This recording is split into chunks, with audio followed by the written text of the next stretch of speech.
Hi, I've been playing this war game, Lex Saxonum. It's a magazine war game that came in Victis magazine, issue 147, and I've just finished playing the game actually. So I thought I would give my sort of review, thoughts, impressions. Got some really interesting mechanics, and I'll talk a little bit about them. But first up, let's have a look at the components. So you get a nice paper map. Its footprint is quite small. It's sort of what we would describe here in the UK, sort of A3 size, so double letter. The counters punch out really easy. They're nice sort of a thickness. The artwork of the counters is excellent. We'll have a zoom in a little bit and show you some of the artwork on the counters, but it's really nice. The artwork of the map is very nice as well, really good. The visual language of all the components is really good. Yeah, really good. And for magazine game quality, the production quality of all the components is very high. If you're familiar with the games that come with these magazines, you'll be familiar with the level of quality that these guys put out. The magazine and the game is in French, and I have the French rules here. Unfortunately, I do not speak French, certainly can't read any, but you can download the rulebook in English directly from their website, which I've done, and in a second we'll have a look at the English rulebook. You get everything you need. You just need a couple of dice, and yeah, away you go. But in terms of component quality, incredibly high, and definitely as good as a lot of boxed war games that you will probably have in your collection. So yeah, let's have a look at the rulebook. I'm here on my Mac, and I have the PDF of the rules. The game's a two-player game that simulates the conquest of Saxony by Charlemagne in the last quarter of the 8th century. I've also played this game solitaire quite a bit as well, and I'll talk a little bit about that in a second. But in terms of the rules, it's a straightforward game. I think its weight on the Board Game Geek is sort of around the 2. Probably would agree with that. Let's just talk about some of the interesting things. So in terms of the counters, each side has a commander, and I'll show them in a second. The stratagems are one of the interesting components of this game. You purchase them in the sequence of play, and then you use them in a later basically the main sequence of play.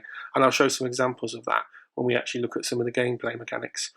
In terms of the sequence of play, it's very straightforward.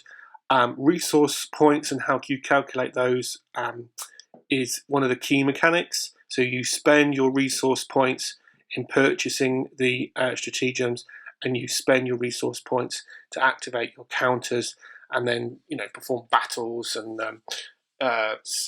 pillaging and those kind of things. It's a really nice mechanic, and it's pretty straightforward. You can purchase reinforcements, and there's a nice little end phase that I'll come to. Probably the key thing here is in terms of the stratagems. They obviously, this is a French game, so the counters are in French as well. So you will have to refer to the rules several times until you're sort of familiar with the counters and what they do. Some of them will bring in enable you to activate certain units for certainly to activate them for no cost. Others give you more resource points. There's a few others that I don't need to go through every single one, but they're super interesting how they work in the game, and I will show some examples. Very clearly written rule book. Obviously, this is probably an English translation from the French. I'd imagine the French version comes first. I don't know, but it's certainly, if that is the case, brilliantly translated and reads very fluidly, very simply. And whilst this game is a light game and it has very straightforward mechanics, there's a lot of depth to the game that I'll sort of hint on a little bit. Gives you some examples of the map. Also within the rules, here are your tables, and there aren't many tables, to be honest with you. So you really ideally would print these out. I would print these out, but I've been making a print and play game, and my printer's run out of ink to show you. But this is one of the main tables that you're going to be using, and it simply shows you how many of those resource points you're going to need to spend to do the various actions in the game. And I'll show again when we come to look back at the board in closer detail. I'll explain some of those. So there's a separate table for that. That's pretty much all the tables that you use in the game. It's a very table light game. An excellent example of a bit of gameplay that actually, when I read the rules, this is the bit I went, okay, I get it. I almost skim read the rules, read that bit, and I was like, okay, I think I'm away now. The first time I played the game, I did play it on my own solitaire to sort of understand just the mechanics of the game, and that did a great job of doing that. As I've said, you can bring in some reinforcements later, and generally speaking, you will be doing, because they'll be the counters that you'll be bringing back in once they've been defeated by the opposite side. In terms of movement, very straightforward. You're moving your units from predominantly through your friendly areas, which has no cost to begin with and a little bit of cost, and then moving them into the enemy areas, and then you'll be doing a battle. So movement straightforward, combat incredibly straightforward, and it's probably going to be easier to show you an example on the map. But just to highlight the point that the actual rulebook is very clearly written. They've put each section nicely in an order that kind of does make sense. I had no problems reading the rulebook at all. In terms of actually, we'll come to the end of the rulebook. This is probably a nice point to end on. The conversion. So one of the cool things that I like in this game a lot is that you can attempt to convert Saxon territory. Then that is quite a nice little mechanic, and it sort of tells you how to do that.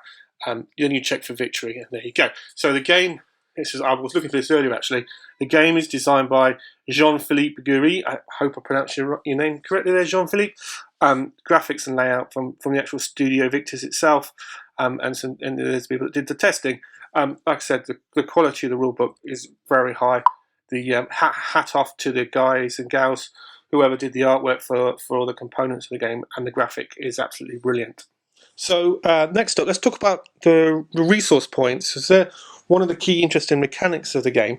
Both sides have their own resource points, and you start off the first turn with a set number of resource points, as you'd expect, and then every subsequent turn you work out how many resource points you can have for that turn. The turn track is by year. So it starts in 772, ends in 785. So you got 1, 2, 3, 4, 5, 6, 7, 14 turns effectively. 14 years is probably a better way to describe it, because you can actually have sort of multiple actions per year.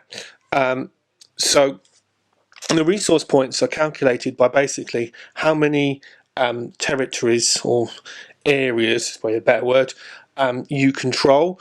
And the more them you control, the more resource points you get, and the more things you can do with those resource points. So pretty straightforward. Playing the game literally takes a few minutes to work out how many resource points you get. If you take over enemy areas, then you'll have more resource points, and they will have less resource points, as you would sort of expect.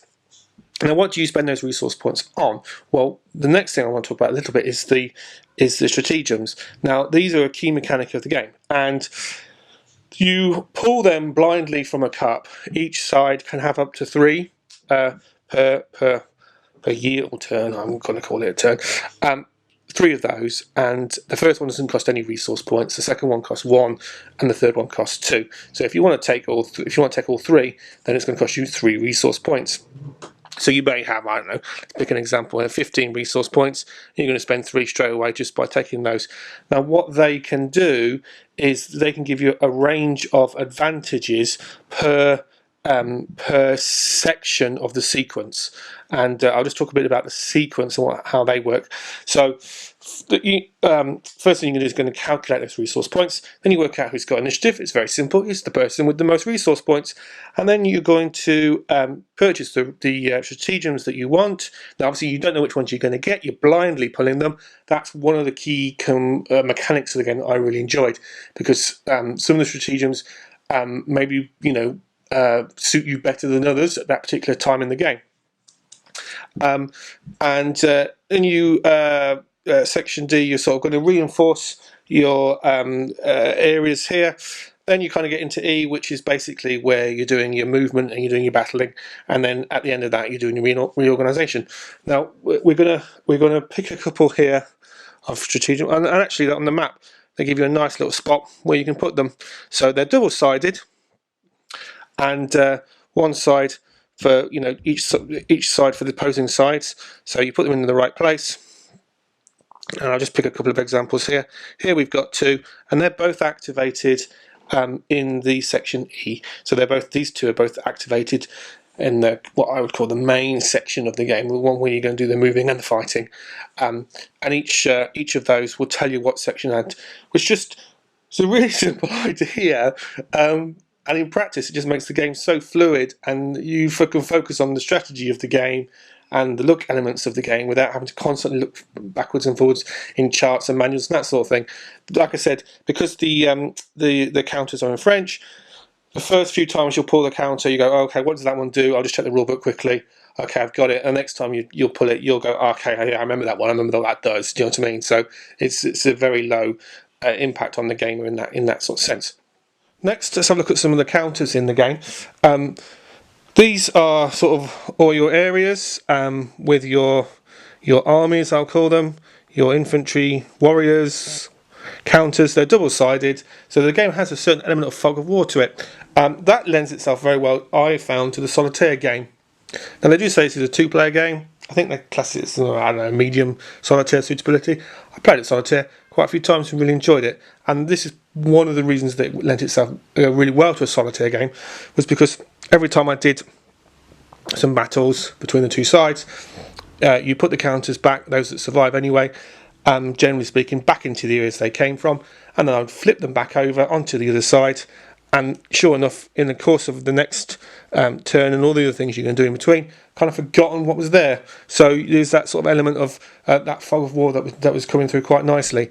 Like I said, the artwork on the counters is absolutely brilliant, and I'll go on a limb and say I don't think there's the same piece of artwork twice. I could be wrong on that, but certainly there's a really strong sense of each counter has its own unique piece of artwork. They're beautifully done. It really lends itself well to the period and to the whole gaming experience. So yeah, definitely tip my hat to the artists involved. Outstanding, and like I said, it really does add to the rich flavour of this historical period and this game. The actual counters themselves, really, as you can hopefully see on the camera, they don't have a lot of information. They tell you what area they belong to, and then what sort of section of areas they belong to, and that's predominantly about it. There are somewhere, I think these guys at the top here, one of them should have a +1. Yeah, there we go. So one of them, occasionally you'll have a counter with a +1 advantage in combat. That simply means when you roll the dice at combat, which I'll probably explain next, you get a slight advantage with that counter. But that's it. The counters have a very low amount of information on them because the game itself doesn't require that, and that's one of the things that lends itself well to this game in terms of its fluidity of play and quickness of play. So I'm just going to zoom in a little bit on some counters and look at some combat. So in this example, I'm going to pretend to have a combat between these two counters here, from this territory, this area, and there's these two here. And you would pay a resource point to move into that area, as it's an enemy area, and then you'd pay another resource point to engage in a round of combat. And combat is simultaneous, which is one of the key things. And this is where you have to manage your resource points quite carefully. You are probably never going to get enough resource points that you would want. And that's one of the great mechanics of this game that I really enjoyed. So here I've got 2 counters against 2 counters. You simply roll 2 dice for these guys, 1 dice each, 2 dice for these guys, 1 dice each, and on a 5 or a 6 the opposing counter is defeated once you've rolled your dice. So if these two roll 2 dice and they get a 5 and a 3, that means one of the enemy counters is removed. If they get a double 6, really lucky, both those 2 counters are removed. It's that simple, and that is 1 turn of combat. Now if you wanted to have another turn of combat, you would have to spend, the active player would have to spend another resource point. And what you find when you're actually playing the game is managing those resource points, especially in combat, getting into combat, and deciding, well, okay, I'm spending a lot of resource points here. I'm not taking the enemy counters out. Should I keep spending points, or do I want to do something else? You know, that's one of the key mechanics of the game. Now, once you've defeated these 2 counters here, you can then either attack the sort of fortification or town in that area. Now, that can actually be included into the combat for the defending player if they wish. Generally speaking, I actually never really did that very much, because I found that it's a hard enough job sometimes for the attacker to defeat my counters, and then they have to then attack my city, or you can pillage, and you can ransack the area, and you put a little pillage counter there, and that will give you an extra resource point, generally speaking, the next turn. So, and that's fundamentally, in a nutshell, how the combat works. This game is not about the intricacies of multiple mechanics. There are a few of the mechanics, a few other pieces that I haven't talked about with the combat, but the essence of the game is not that. The combat is very quick, very fluid. It's a straightforward combat system. This game is about managing those resource points, about using the strategies that you're given blindly from the cup. The combat is a fun part of it, and it's quite decisive and quite quick, which I, really enjoyed.